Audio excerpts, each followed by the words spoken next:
Good morning students. Last class we have learned about rocket propulsion. Did you learn students? Yes, very good. Now can you say what's the principle used in rocket propulsion? So first principle, law of conservation of linear momentum. Second one, Newton's third law of motion. Today we can learn about Newton's universal law of gravity. We saw that gravitational force is an attractive force between any two objects with non-zero mass separated by a distance. By an apple falls towards the earth, or does the earth move towards the apple, or both move towards each other. It's actually simple objects. This is the earth, and see, the small object is an apple based on what we learnt by the gravitational force. Both apply an equal force to attract other object towards itself. So, if the force are equal, which one will accelerate more? Both on Newton's second law, we know that the force applied in the product of mass and the acceleration. So, the acceleration will be work force over mass. The acceleration is inversely proportional to the mass. If the mass is more than acceleration will be less as the mass of the earth, which much more than the mass of the apple. It is the apple accelerate towards the earth and not the other way around. Hope that it is clear. Now the question is how to we find the force. To start this, we need to understand a simple concept is called universal law of gravitation. See, there are two objects A and B separated at a distance D. The distance between the center is considered as the distance between the two objects and not this distance. As you look at the mass of the object A, m1, and the object B is m2. As object A is bigger, m1 will be the bigger than m2. The universal law of gravitation tells that every object in the universe attracts every other object with the force is directly proportional to the product of their masses and inversely proportional to the square of the distance between them. Let me repeat, the force is directly proportional to the product of masses, inversely proportional to the square of the distance between them. Next we can learn about Newton's universal law of gravitation. What's the question? Newton's universal law of gravitation. First, we can learn the definition of this universal law of gravitation. Okay, so we can write every particle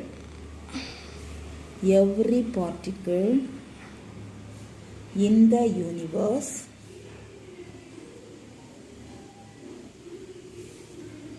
attracts every other object.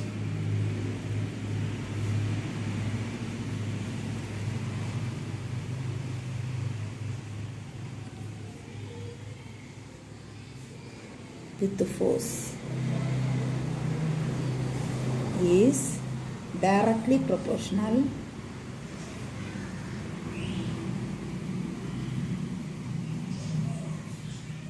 to the product of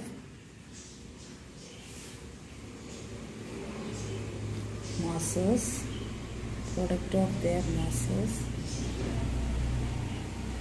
and inversely proportional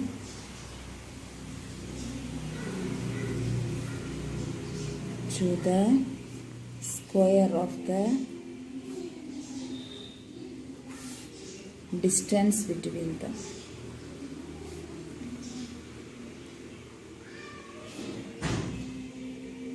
Okay, this is the definition for Newton's universal laws of gravitation. See, every particle in the universe attracts every other object with the force is directly proportional to the product of their masses and inversely proportional to the square of the distance between them. First you have to write this definition. Next we can draw the diagram. Let us consider a particle of mass. Suppose this particle is A. That mass is m1. Okay, let us consider a particle of mass m1 and another one object, that is when compared to this object, the smaller object. So that is m2. Now see the distance between the two masses that we can take as R. R is the distance between the two masses. The direction of force act along the line joining the mass. So this F1 and this F2. Okay. So this is the diagram. Very important diagram. You got to draw with the pencil. First you have to write a definition. After that draw the diagram. Now we have learned in this definition. Now see the definition. The force is directly proportional to the product of the masses. What are the masses used here? M1 and M2 masses. No? So the force denote the letter F. So F directly proportional symbol you know. Directly proportional to. Product means what's the product? Do you know? Multiplication. No? So product of their masses. Masses M1 and M2. So you have to write M1 and M2. Product means multiplication. Okay. So the force is directly proportional to the product of the masses. That is equation number 1. Can you understand, students? So from the definition we can write force is directly proportional to the product of their masses. Next, again the same force is inversely proportional to the square of the distance between them. So we have to write inversely proportional to the square of the distance between. The square of the distance means you know distance between the two masses is R. Denote the letter R. So the force is inversely proportional to the square of the distance between them. Okay. So this equation number 2. Now from this definition we have written these two equations. Now combining the above two equations, we can combine these two equations.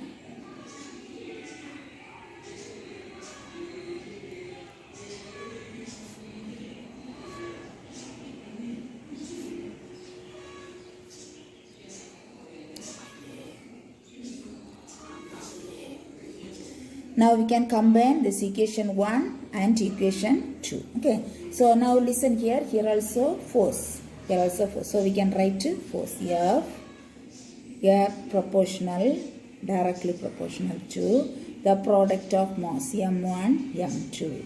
Here inverse proportional square of the distance between them. So divided by R square. We can combine these two equations. We combined here. Okay. So the force is directly proportional to the product of their masses and inversely proportional to the square of the distance between them. This is the law of universal law of gravitation. Okay. Then here proportionality symbol is there. No. So this proportionality symbol take and put equal to. So F equal to. If you write equal to, you have to write one variable. No. So that is capital G. G means the universal gravitational constant. So what's G means what? Universal gravitational constant. So G into M1, M2 divided by R square. Okay. This is the final expression. Third. X3. Okay. Final expression. G into M1, M2 divided by R square. From here we can take the value of G also we can take. Okay. So if you take the value G, what will happen here? This F, this R square will go here. No? So F R square divided by M1 and M1, M2. So we can write here G equal to F R square divided by M1, M2. Listen, F means what? Force. G, the distance between the two masses. M1, M2, the masses. Okay. Then G means what? Universal gravitational constant. So here write where G is the universal gravitational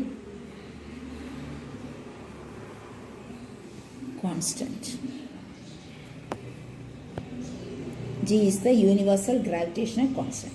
Now, what's the value of G? This G has value. The value of G is 6.673 into 10 power minus 11. Okay. This is the value. You have to learn this value. 6.673 into 10 power minus 11. So this is the value of G. What's the value of G? 6.673 into 10 power minus 11. Now we can write the unit. Okay. So unit you know. See what's the unit of force? Newton. So we can write here Newton. What's the unit of this R means distance. No, distance between the two masses. Distance unit meter. So R square means meter square. Here divided by we can write per. Here mass, what's the unit of mass? Kilogram. No. So kilogram is the unit of mass. We can write kilogram square. So two masses there, kilogram square. This we can write Newton meter square. This per, if you take numerator, kilogram power minus 2. Okay, like this we can write the unit. Can you understand, student? Very, very important question. Already we have learned 2 derivation. This one derivation. Total 3 derivations are there. Any one question, definitely the question paper, this question is there. Okay, so you have to learn the 3 derivation also. You have to learn any one question will come. Now listen, let us consider 2 masses M1 and M2 and the distance between the 2 masses is R.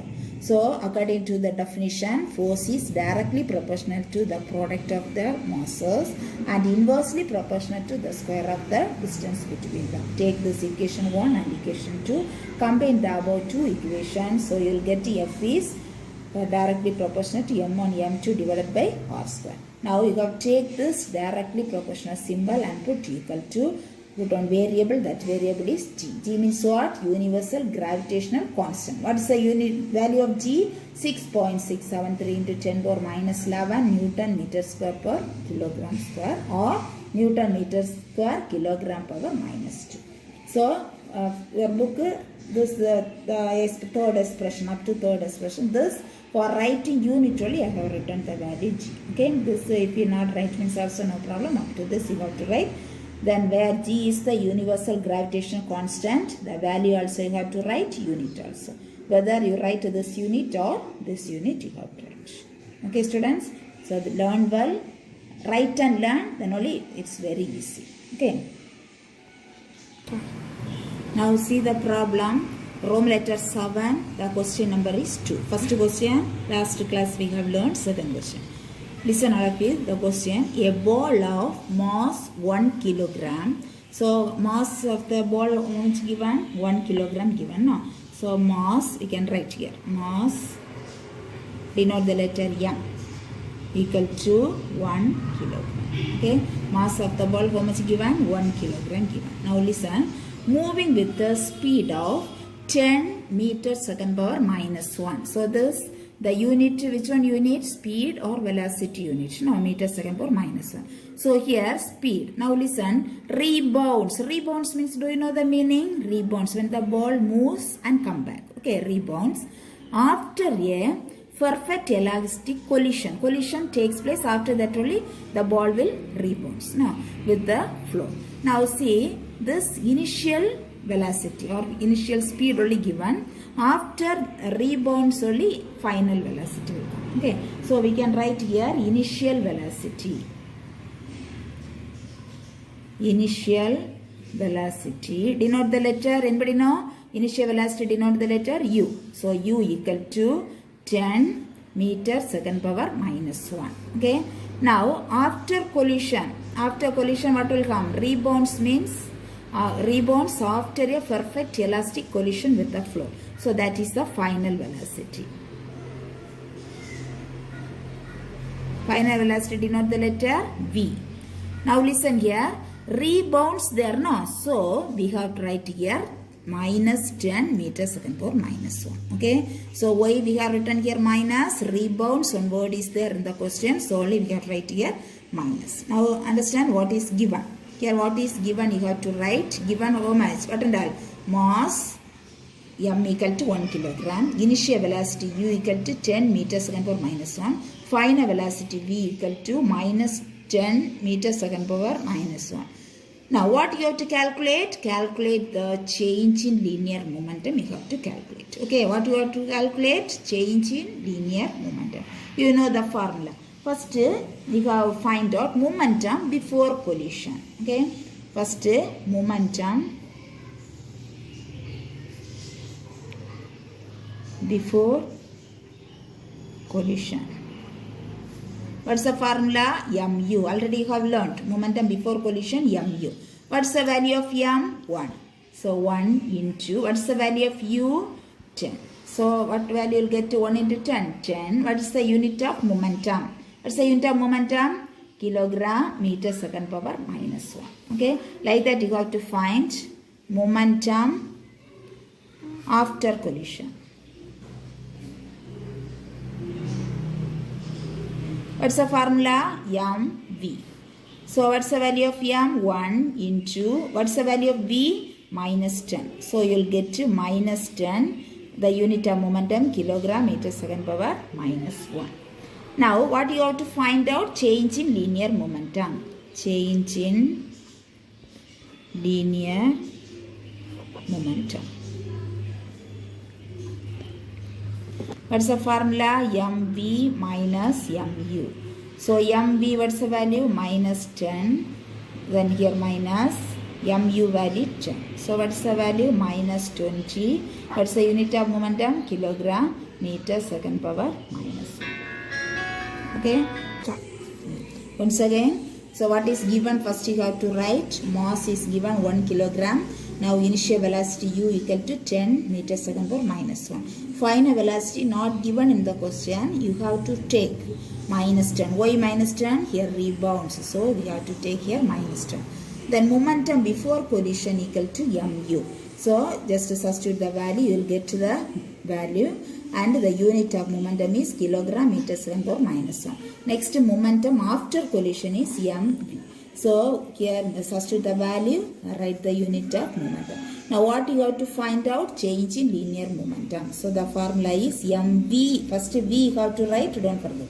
mv minus mu. So just substitute the value, you will get to minus 20. The unit of momentum is kilogram meter second power minus 1. Students, worksheet for you. Roman letter 8, question number 6. The question is, state the universal law of gravitation and derive its mathematical expression. Take page number 8. The question is, state the universal law of gravitation and derive its mathematical expression. First you have to write the definition, after that the mathematical expression, then the value of g and unit. Okay.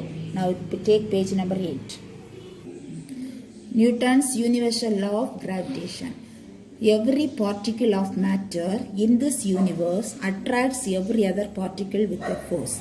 This force is directly proportional to the product of their masses and inversely proportional to the square of the distance between the centers of these masses. Okay. Then see, the direction of the force acts along the line joining the masses. The force between the mass is always attractive and it does not depend on the medium. Now the diagram, first the object A, the mass is m1 and the mass is m2. Look at this picture, A object is greater than B object. Okay, the distance between m1 and m2 take us r. Now see the force of first masses F1, second mass force is F2. Okay. Stop. Next, M1, M2 be the masses of two bodies, A and B placed or meter apart in space. So the force is the symbol name directly proportional. Say once again, directly proportional. So the force is directly proportional to the product of their masses. What are the masses here? M1 and M2. Product no, so multiplication. So F is directly proportional to M1, M2. Now next, the force is inversely proportional to the square of the distance between the distance r. No. So the definition is square of the distance. So F is inversely 1 divided by r square. Okay. On combining the above expression, this above two expression combined, F is proportional to M1, M2 divided by r square. Combine and you have to write. Then take this proportionality symbol and put equal to, what's the variable? G is the variable. Okay, G into M1, M2 divided by R square. Now, where G is the universal gravitational constant, the value in SI unit is, see the value 6.67 4 into 10 power minus 11 Newton meter square kilogram power minus 2. What's the unit? Newton meter square kilogram power minus 2. So this much you have to learn. The 7 mark question also it will come, or 7 marks 2 part is there, any one part it will come. Okay, so already you have learned 3 derivations you have learned. What are the 3 derivations? Newton's second law of motion derive F equal to ma. Then second question, law of conservation of linear momentum. Third one, Newton's universal law of gravitation. Learn well this 3 questions. Any one question it will come for the examination. Okay students.